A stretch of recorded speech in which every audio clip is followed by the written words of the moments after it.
Introduction: Why resolutions fail. I will lose weight. I will be neat. I will be on time. I will get out of debt. I will be thin by summer. I will get ahead at work. I will be more loving. I will be assertive. I will get in shape. I will get organized. I will quit smoking. I won't be defensive. I will be a better person. Why is it so hard to keep our resolutions? We begin with enthusiasm and determination, yet our will falters and our resolutions fizzle. And every time we break a resolution, a promise we make ourselves to improve our lives, we feel demoralized, powerless to make progress and realize our goals. Even highly disciplined and successful individuals, winners, fail at self-improvement initiatives. We're all losers when it comes to the New Year's resolution. Our collective failure rate is spectacular 88%. We run in place like hamsters on a wheel, renewing and forsaking the same resolutions in an annual cycle, telling ourselves that if we only had more resolve, more willpower, more character, we could force a breakthrough to a better self. We begin each year with fresh determination, muster our willpower, tweak our resolutions, and try again. Over time, the pattern of making and breaking resolutions becomes familiar and demoralizing.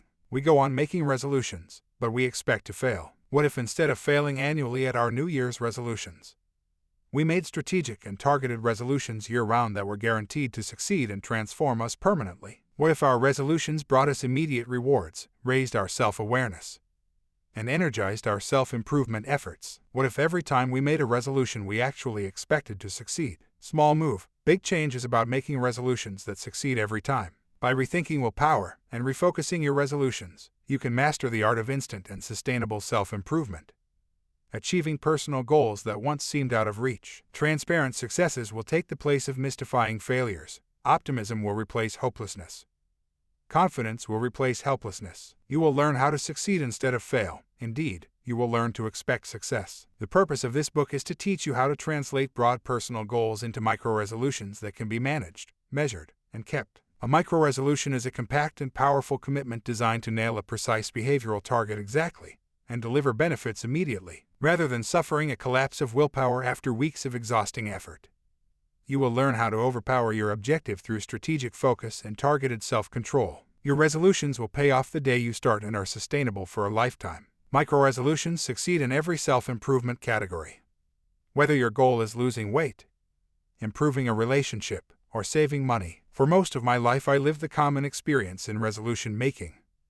I failed nearly all the time. These personal failures were a mystery to me, as I was very successful in my career on Wall Street and in nurturing a happy and rewarding family life. I put in long hours running a global department numbering nearly 500 people, meeting demanding deadlines, and coaching careers. I was devoted to my family, to the needs of my young daughter, husband, and aging parents. I was engaged in charities and active in my community, but despite my capacity to deliver for others and the take-no-prisoners attitude I brought to the most challenging career assignments, I struggled to keep the personal commitments I made to myself, from going to the gym regularly to spending more time with my family. With all my energy and determination, I wondered why my resolutions had succeeded only a handful of times. Finally, after a particularly painful resolution flop, I tried something different. I assigned myself a small but meaningful behavioral change, a micro-resolution, and I succeeded in changing myself immediately and permanently. Yet it was only after succeeding at several more micro-resolutions modeled on the first that I realized I had stumbled onto a method for making targeted commitments that succeeded virtually every time. I began reaching goals that had been years deferred. I lost weight and got in shape. I became tidier and better organized. I improved my relationships and my finances. Excited by my progress, I began to share my system with business colleagues, friends, and family who in turn passed the system on to others. My thriving test lab led me to a simple conclusion: micro-resolutions work. We live in the age of the small and powerful, where microcomputer chips, tablets, iPods, smartphones, and their apps drive productivity at work and at home. Microfinancing is eliminating poverty one family at a time. Nanotechnology is revolutionizing medicine. Critical communications arrive in 140-character tweets, hitting global distribution lists in microseconds. These tools are targeted, designed to fill a specific need exactly and deliver value immediately. So it is with micro-resolutions. Each is designed to hit a specific personal improvement target exactly and deliver benefits immediately. Our fast-paced, multitasking days are packed so full that the thought of adding one more to do, meeting one more need, or pursuing one new personal objective can be overwhelming. Micro-resolutions slip easily into our crowded lives, quietly working their magic while we go on juggling schedules and meeting endless obligations. Indeed, Microresolutions make it possible to achieve continuous self-improvement without breaking a sweat. Microresolutions are fun and easy and take effect immediately. But before plunging into the mechanics of microresolutions, how and why they work, we should first ask ourselves, why do traditional resolutions so often end in defeat? Why resolutions fail? We all know someone who transformed himself through an act of will. Went from flabby to fit, from spendthrift to investor, from slob to house-proud neat freak. At one time or another, nearly all of us succeed in reaching some ambitious personal goal such as running the marathon or finishing a degree. But more familiar are the resolutions we make on New Year's Day and abandon in March, the midnight champagne a distant memory, and our forsaken resolutions a lingering and dispiriting hangover. The broken New Year's resolution is a cultural staple, fodder for countless punchlines poking fun at the universal folly of self-improvement. We laugh along, in on the joke, yet the promises we make ourselves are serious, not silly. With so much on the line, why do we fail so often? We make the wrong resolutions. Google New Year's resolutions and you'll turn up dozens of links devoted to popular and worthwhile personal goals. Most of these are what I call wannabe resolutions. I will be fit. I will be organized. I will be assertive. These iconic resolutions are very much like wishes in disguise. I wish I were buff. I wish I were on top of my game. I wish I weren't such a doormat. These resolutions focus on being, not doing. Years ago in drama class I learned from a master that to act means to do, not to be. Many young actors make the mistake of trying to be on stage, playing I'm angry, I'm sad, I'm tough, but impersonating the qualities and emotions of a character. I'm an angry tough guy with a heart of gold, leaves these actors little to do on stage. In assuming a persona, they miss out on the real action of the drama, the process by which their character grows and becomes emotional. Great actors understand that the secret to behaving and feeling like a character is to focus on what the character does. They analyze how the character's explicit actions reveal his objectives, attitudes, and values. They concentrate on playing each action fully, and the sequence of actions adds up to an authentic characterization, a true experience, and an emotional response from themselves and from the audience. The acting lesson: if you focus on doing what the character does, being the character will follow. The same lesson applies to the resolutions you make and hope to keep. If you resolve to be organized, you'll likely find yourself flashing a virtual "be organized" sign in your head every time you pick up the mail or sit down at your desk. But browbeating yourself to be organized every moment of the day will soon exhaust your will to change. Like an actor on stage trying to impersonate an angry tough guy, your focus is in the wrong place. Rather than commanding yourself to be what you are not, an organized person, you must define explicit actions to practice, one by one, until you begin to do what an organized person does automatically. Microresolutions focus on doing, not being. Being different follows, rather than precedes, deliberate action. We depend solely on willpower to succeed. Wannabe resolutions are stimulated by powerful fantasies of a future self. Imagining ourselves happier, fitter, or more financially secure inspires us and ignites our will to change. If our goal is to be slim and fit, we visualize ourselves looking svelte on the beach come summer and stick a buff pinup on the fridge to bolster our resolve. Our dream self is so inspiring that we feel certain we can sustain our will no matter how demanding the regimen we adopt to reach our goal. But before opening day at the beach our will collapses, thwarted by the long-established behaviors that sustain our everyday lives. We chastise ourselves for our lack of self-control, but in fact our willpower was simply outmatched by the tenacity of our habits, attitudes, and routines. We are each driven by a system of unconscious habits and preferences nurtured early in life and entrenched through repetition. These established behaviors and attitudes form a kind of autopilot, which quietly and efficiently manages most of the routine tasks and decision-making that we perform each day, preserving precious mental energy and initiative for new learning,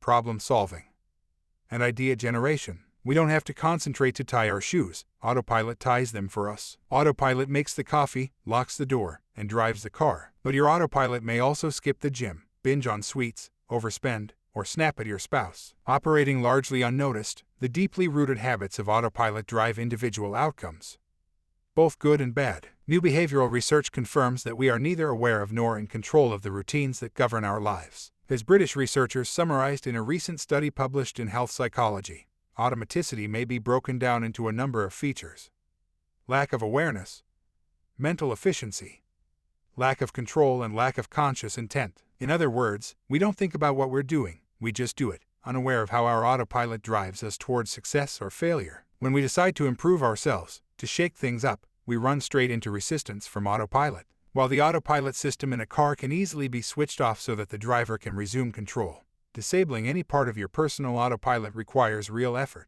Autopilot likes routine and resists change. The more change we impose on ourselves, the more resistance we must overcome. And yet we nearly always shoot for an instant transformation, resolving to be slim, to be neat, to be on time. Such wannabe resolutions require changing scores of behaviors and put us broadly at war with autopilot. Resolving to be slim means changing your habits in almost every eating circumstance.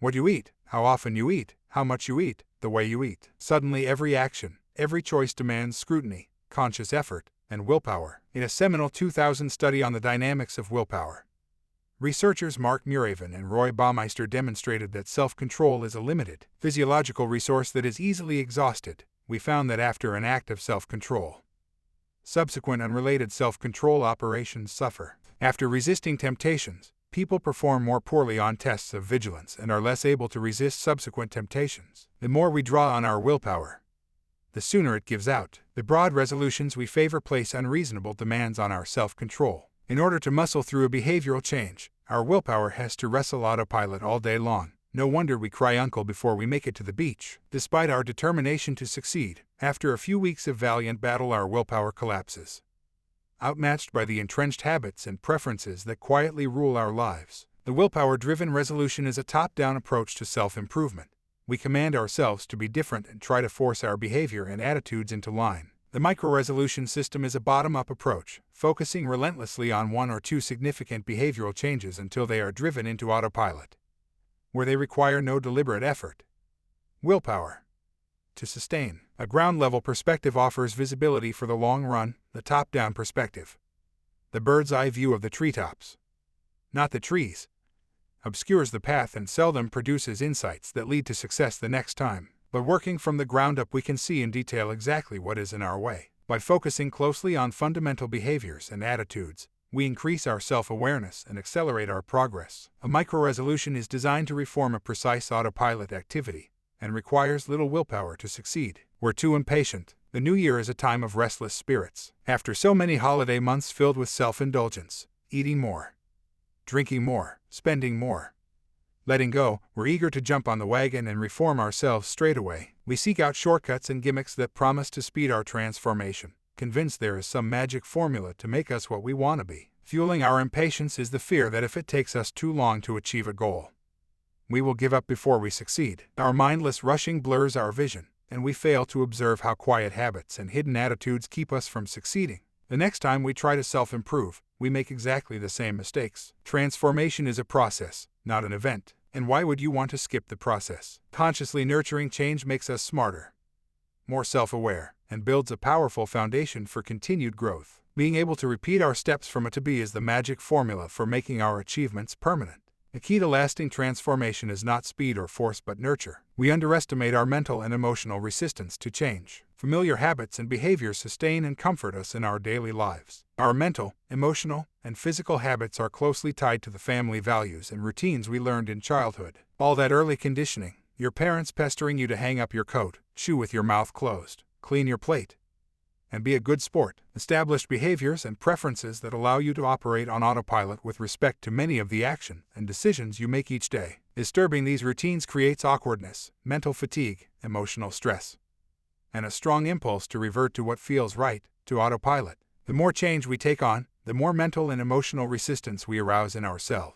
Such resistance brewing often just beneath the surface of our consciousness. The intense focus of a micro-resolution helps expose our veiled mindset and the subtle interplay among habits, attitudes, and values that block progress. Like a scientific experiment that alters a single variable at a time in order to precisely observe cause and effect, the single-minded focus of a micro-resolution exposes the source of our resistance to change. Once identified, a negative mindset can be addressed, undone, even turned in support of our objectives. Micro-resolutions foster self-awareness and expose the hidden attitudes that thwart success. We expect to fail. Sadly, having bailed on so many self-improvement missions, we've come to anticipate the inevitable moment when our will to change collapses and we revert to the comfort of our previous routines. The ghosts of failures past haunt each new endeavor, making it harder for us to believe in our ability to sustain progress and influence outcomes. As our willpower wanes, we are oddly consoled by the familiar sensation of giving up and giving way. Yes, let's have that milkshake. The way to free ourselves from cynicism and reverse our expectation of failure is to learn how to make resolutions we can sustain.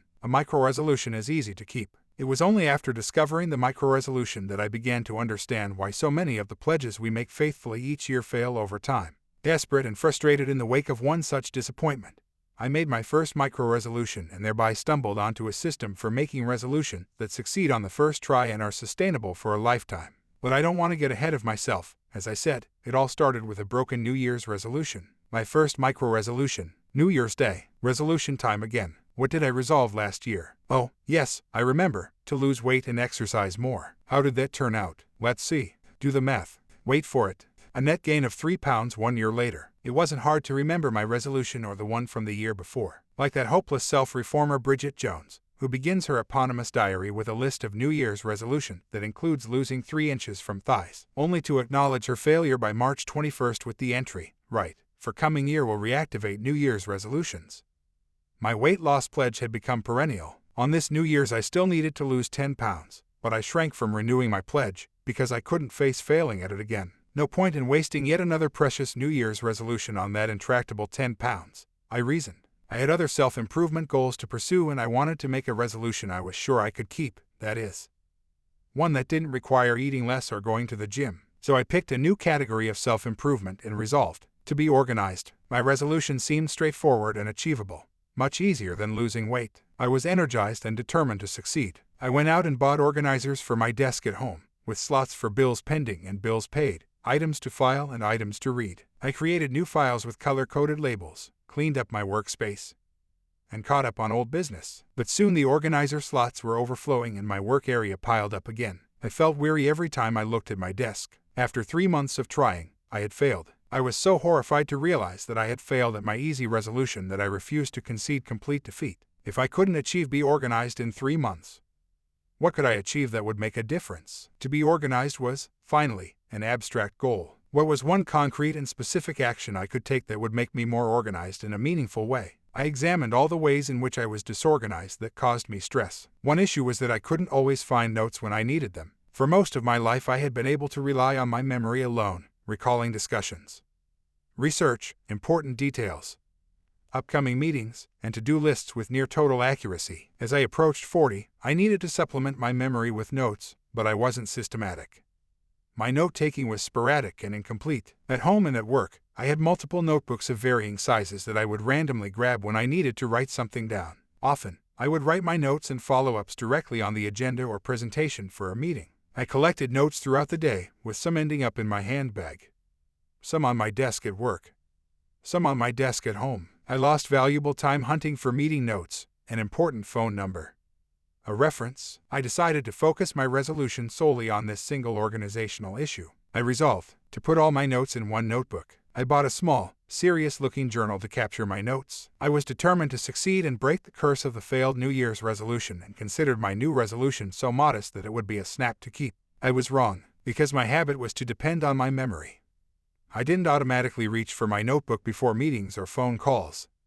I just plunged in. Once I realized I didn't have my notebook in front of me, I didn't want to break the flow of conversation to fish it out of my bag because I preferred to give myself to the dynamism of the moment. I'd sit down at my desk to take a phone call and realize that my notebook was on a table across the room, with paper right in front of me. Did I really need to trot around my desk and retrieve it? A team member would grab me with a request as I was heading out the door in a hurry. Wouldn't I just remember all the details without stopping to make notes? I found my resolution both boring and irritating to keep, but because my resolution was obviously feasible, I felt tremendous pressure to succeed. Because my resolution was reasonable, I couldn't throw up my hands and say, "This is just too hard, the timing is bad, I'll try again in a few months." Because my resolution was specific, success was easy to measure. Every time I ignored the notebook rule I could see my failure immediately and correct myself. Because my resolution was limited, I wasn't overwhelmed and was able to dedicate focus and willpower to achieving my goal. The modesty of my resolution also forced me to face the fact that if I couldn't follow through with one very reasonable change in behavior, then my hopes for greater self-improvement were simply fantasies. I stuck with it. I forced myself to put all my notes in my little red book. If I had an idea for a client, I wrote it in the book. Confirmation numbers, in the book. Recommended articles, websites, events, in the book. Random contacts I might never need again, in the book. Packing list, in the book. priorities and to-do lists, in the book. Bullet points for my next presentation, in the book. Recipe from a friend, in the book. After weeks of reminding myself to use the notebook, I noticed my feelings of resistance and awkwardness fading as the notebook became second nature. I just did it without thinking. Like brushing my teeth. As soon as I sat down in a meeting or at my desk, I reached for the notebook. Now I could locate what I needed almost immediately, without stress or drama. Notes I once would have deemed throwaways proved significant weeks on. The notebook rule that I had at first found intrusive and constraining I now experienced as empowering and liberating. My stress level declined. I had become more organized. Moreover, I had succeeded in keeping a resolution, building a good habit, and improving my life. Unlike the resolution to be organized, where I could have declared success only after sustaining multiple behavioral changes over time to reach some ideal definition of organized, my notebook resolution brought me an immediate and obvious benefit, as specific and concrete as the resolution itself. All my notes ended up in one place. Succeeding at my resolution and experiencing its rewards energized me, and I lost my sense of helplessness. Now I re-examined my initial resolution, to be organized, and understood better why it hadn't succeeded. I had made a project of it, a big, one-off project, to clean my desk, catch up, and reorganize my files. I had had a burst of organizational zeal that resulted in some progress, similar to going on a crash diet, but I had failed to develop systematic behaviors, habits, to maintain my organizational gains over time. I had tried to supersede my ingrained and unconscious behaviors and attitudes by willing myself to be organized without really asking myself what exactly I needed to do differently. Forever. To succeed. The notebook resolution worked because I had focused exclusively on a single area of disorganization until I had formed a new habit and mindset that allowed me to sustain my new behavior without mental energy. My relentless focus on the notebook habit had driven it into autopilot. Experiencing my resistance to the notebook rule exposed aspects of my mindset that had never been clear to me before. For the first time I realized that I had unconsciously associated strict administrative systems with dull bureaucracy, at odds with dynamism, creativity, and the naturally logical and organized mind. It didn't feel right to me that something as humdrum as note-taking should require tenacity and energy. Experiencing the benefits of my new habit caused me to place a higher value on systematic behavior and upgraded my organizational instincts. As a result of my reformed mindset, some of my other organizational behaviors began to improve spontaneously. Inspired by my success, I decided to revisit the challenge of losing weight and see if I could successfully apply the lessons I had learned from my notebook resolution. What if, instead of resolving to be thin by summer, I examined my eating habits and targeted one specific behavioral change that would be achievable and impactful? At that time I was working at a Wall Street firm that offered abundant snacks in conference room settings. During meetings we passed around china plates lined with doilies and piled high with brownies, blondies, oatmeal and chocolate chip cookies. Eating just one of these rich treats produced a sugar high powerful enough to outlast the longest meeting. But it was hard to eat just one. Sometimes I would eat two, and each cookie was probably 350 calories. I often left the conference room in a food coma, overfull and facing a sugar crash later in the day. I resolved never to eat a conference room cookie again. I didn't resolve never to eat a cookie again or never to snack again or never to eat food in a conference room again. Instead, I kept my resolution reasonable and limited and resolved only to forswear the ubiquitous and addictive conference room cookies. Because my resolution was specific, success was easy to measure. I was in the conference room, the cookies were passed. If I passed on the cookies, I had succeeded. It was hard the first few times the plate came my way. Over time it became automatic. I was glad not to leave the meeting feeling terrible about myself and mildly sick to my stomach. Eating the cookies in the conference room had been a habit, something I anticipated every time I entered a meeting. My targeted resolution broke that bad habit forever. I never ate a conference room cookie again, and my resolution arrested the slow but steady upward climb of my weight. Experiencing the power and benefits of micro-resolutions taught me that significant and permanent behavioral change can be achieved with intense, targeted focus.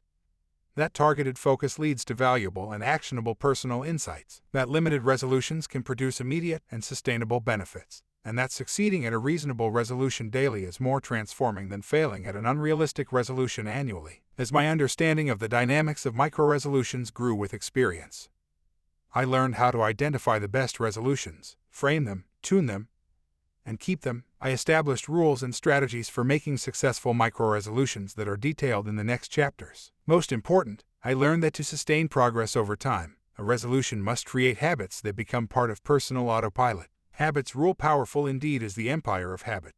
Publilius Syrus, 42 BC. Habits. Grown. Sounds dull and boring, doesn't it? Habits are, well, routine. And the part that isn't routine is negative. As in, I have a bad habit of biting my nails. What a habit is any behavior or attitude you practice without conscious decision.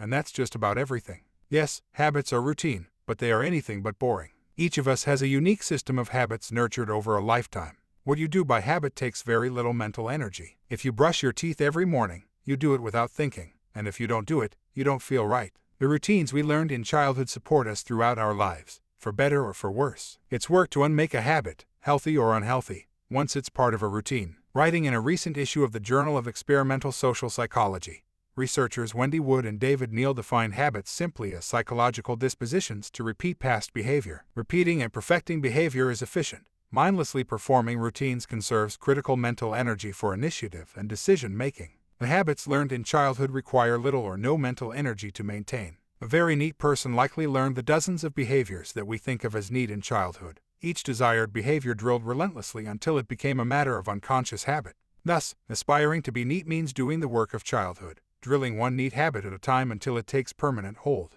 Yet most of us stay stuck in our wannabe fantasies, discounting the effort required to build even a single habit, such as making the bed every day, to advance our goal. For those who grew up making the bed every morning, bed making is as simple as breathing the minute they're out of bed. They make it. Years of repetition have fostered such efficiency and skill that the bed practically makes itself. But if you did not grow up with this habit, acquiring it takes some effort. You might feel oppressed from the moment you even start to think about making the bed. It's a dull task. It takes too much time. It doesn't come out looking nice. You're already late for work. But if you've signed up to a micro-resolution to make the bed each morning before breakfast, you'll figure out how to get it done, because it's absolutely doable.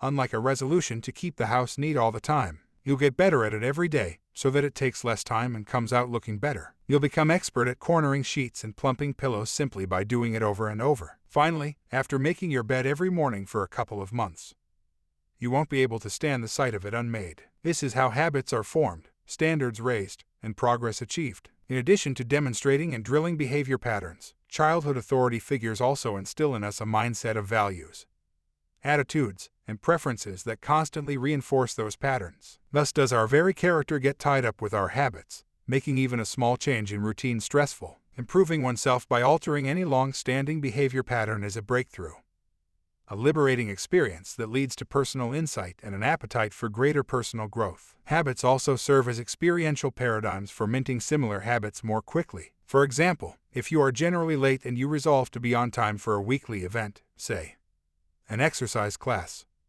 once you nail being on time for that class, your on-time experience will change your mindset and provide a model for improving your punctuality in other areas. Thus, a successful micro-resolution is like laying a behavioral cornerstone to support dozens of good habits to follow. Some of these new habits will be the result of conscious effort, but others will emerge spontaneously in response to the fresh perspective and revitalized mindset that come from new experience and the rewards from making a single change in personal behavior. What gives habits their lasting power is that they are automatic, mindless. Thus, to change ourselves we must cultivate autopilot's opposite, mindfulness. The more aware we are of the habits that manage our lives, the more control we have over our future. Habits aren't boring, they are the very stuff we're made of. Just ask Western civilization's most celebrated philosopher. We are what we repeatedly do. Excellence, then, is not an act but a habit.